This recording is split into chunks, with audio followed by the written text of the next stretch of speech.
There was a point in the late 80s that I just burnt out on music. The club scene was driving me crazy. The band I was in was sort of coming apart.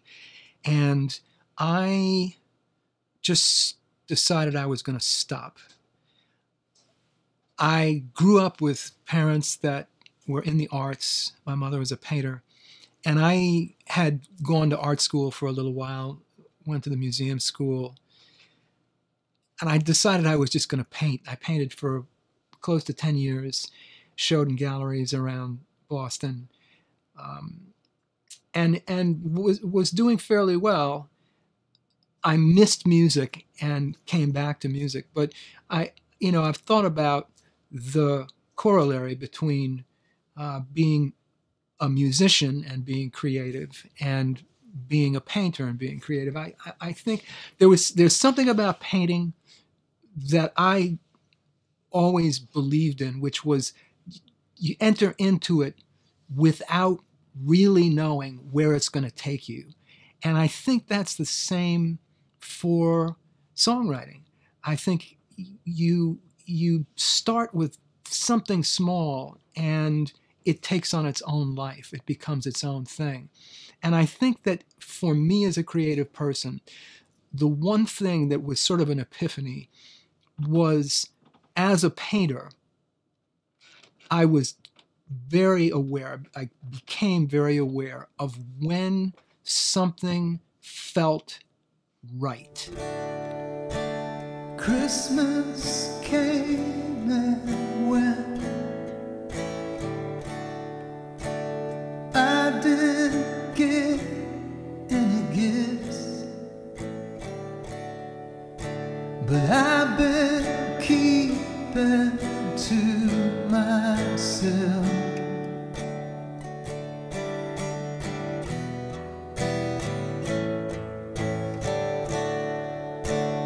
Tinsel and cigarettes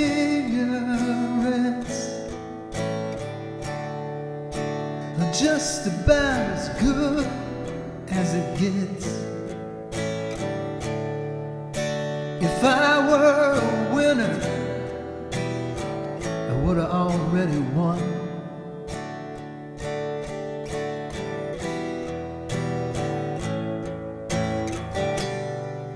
It starts so innocently and sinks its teeth so gently.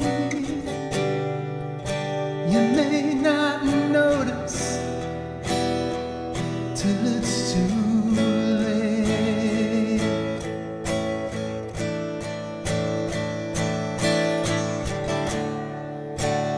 The next round is a knockdown.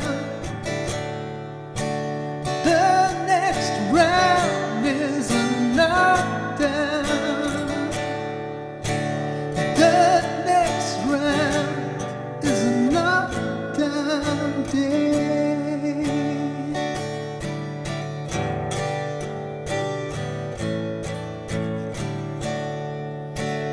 Ribbons of shining light. I'm going to a show tonight. I'm walking along and I'm humming my favorite song.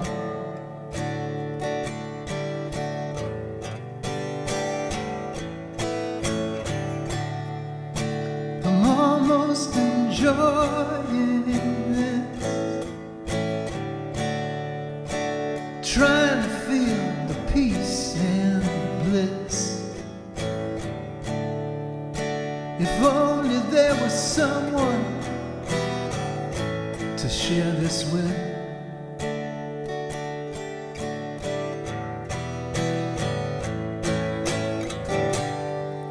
It starts so innocently,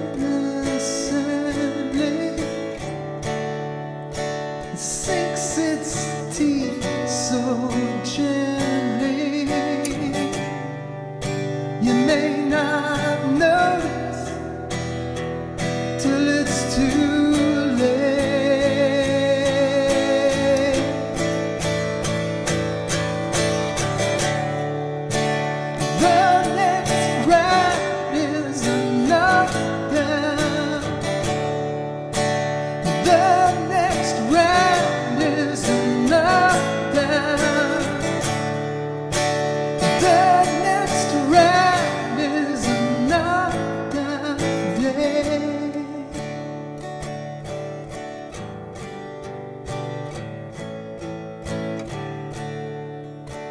Christmas came and went.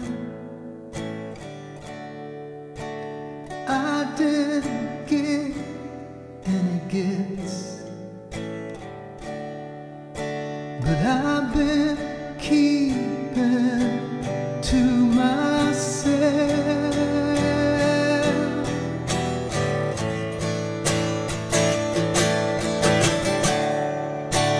The next round is not down.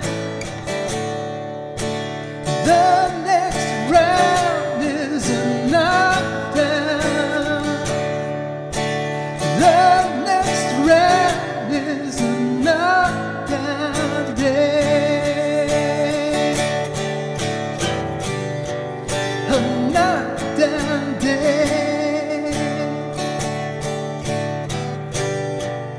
A knockdown day. The 80s in Boston, music was alive.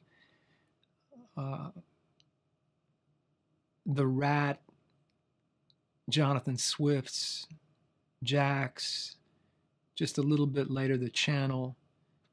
It was so alive. It was so alive. You could go to the Rat every night and be totally entertained. So being able to play original material, and a place like the Rat just fostered that. That was what you did. And the whole beginning of punk and new wave was all about writing songs and playing stuff that you had created. That's what was happening. Because I was exposed to the Beatles and Bob Dylan, my entire frame of reference was that you play the guitar and you sing and you write the songs. So I started writing songs when I was about 8. And my father, who was in art and design, used to bring home on the weekends a Wallensack tape recorder. And I used to write songs and record them. So I was recording when I was 8 and 9. When I got into junior high, the school districts all kind of came together at one high school. So I met new people from a much more sophisticated neighborhood. And there were players, they were kids in 8th grade. And we started bands, and we got into the Allman Brothers, and we would jam. We would start a song and we would jam for an hour on a song. And we would just jam to this stuff.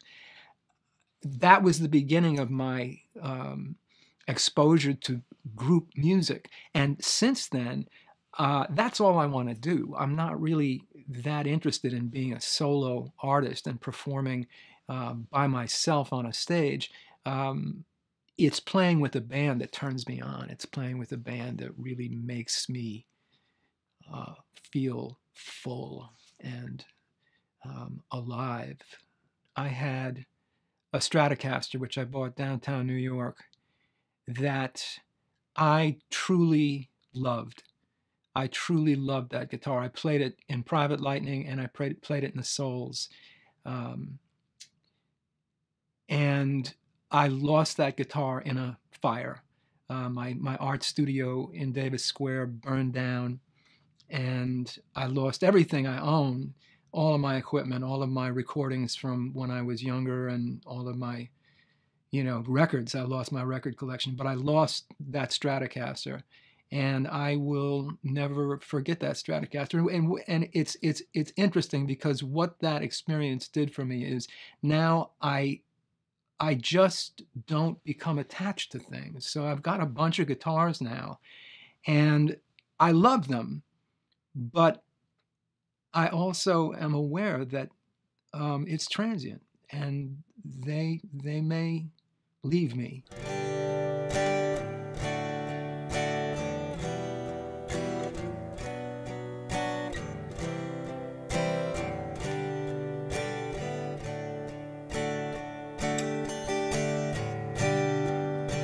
been sidetracked for the longest time, trying to live a life that feels like mine. All I want is for the words to rhyme, so I can see. I've been living life so recklessly. I'm so stubborn and so hard to please. So remind me when I'm on my knees to dry my tears. I don't want to waste it,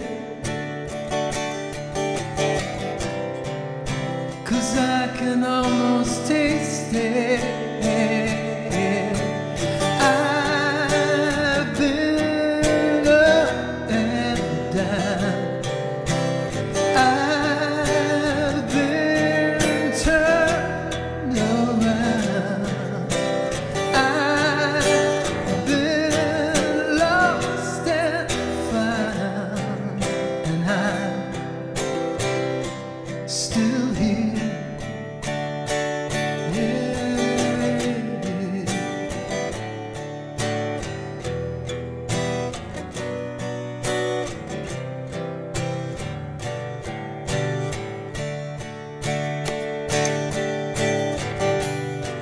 I've been searching for a place to stand,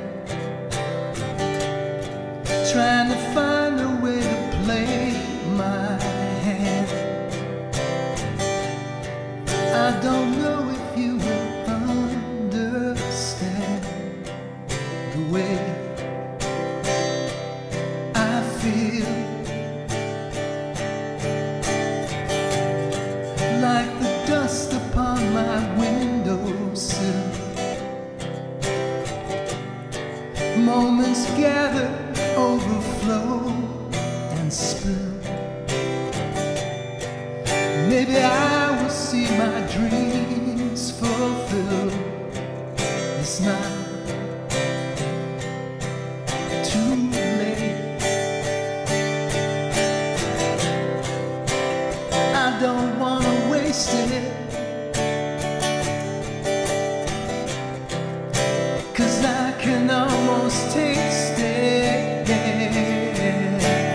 I've been up and down, I've been turned around, I've been lost and found, and I'm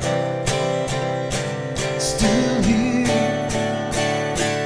Yeah, I've been up and down, I've been turned around, I've been lost and found, and I'm still here.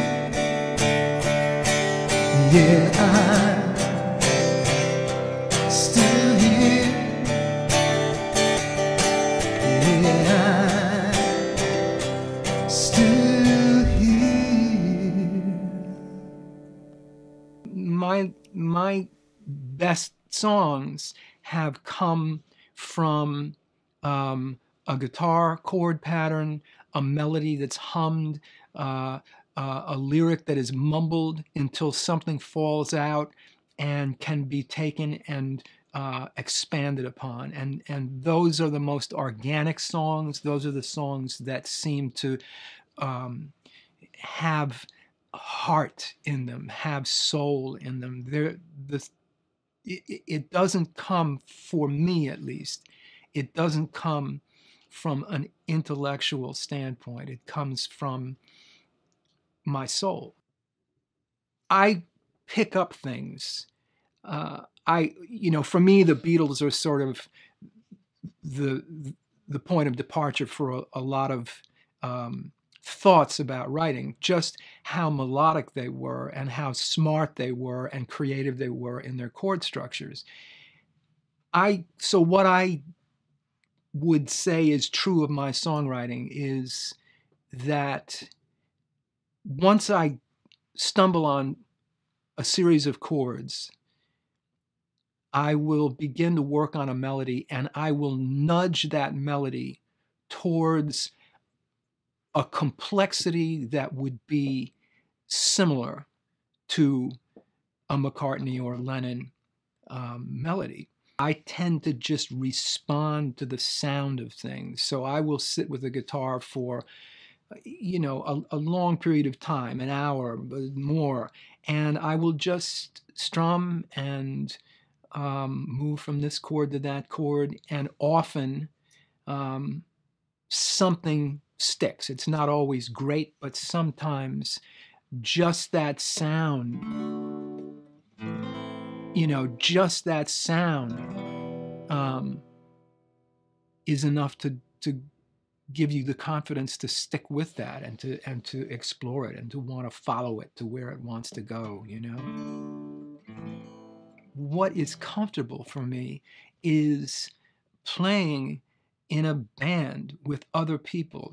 What I get, the energy I get, and the sound that I get from playing with others is what turns me on.